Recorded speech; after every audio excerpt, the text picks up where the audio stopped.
woman we talked to says she's seen enough after it took 25 firefighters to pull somebody out of this car near 83rd Street in Desert Cove. She says the city of Scottsdale's plan for draining water out of her neighborhood just isn't up to snuff. ABC 15's Corey Rangel taking action tonight, investigating those claims and getting the city's response. And Corey, what'd you find out? Steve, the city admits the flood control in this area does not meet city standards, and the city says it's looking into it. The water has gone down now, but you can see just how high the water reached during yesterday's storm, which caused a flood of trouble for the neighborhood on the other side of that storm drain. It was so dangerous, so fast.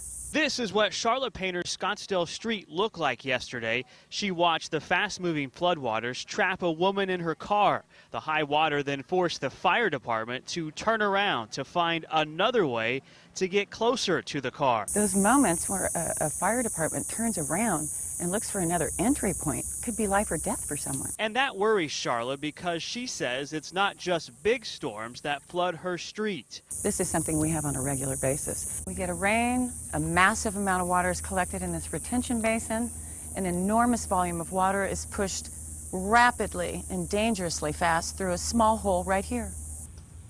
And all of that water feeds right into this ravine, onto our properties, into our yards, and into this street.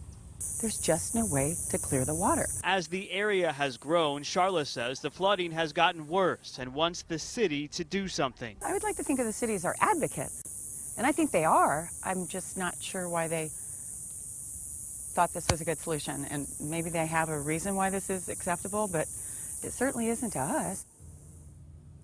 Now, the city says it wants to do something. It simply doesn't have the money to. There's a list of other problem areas, and those areas, I'm told, are larger and impact more people. So those are the priority areas. But I'm also told that voters in Scottsdale will have the opportunity to vote on a bond measure in November that could address some of these issues. But Katie and Steve, little relief as of now to those people worried about the next storm that could bring more rain. Yeah, sounds like we're months away even from getting a decision on this. Thanks so much, Corey.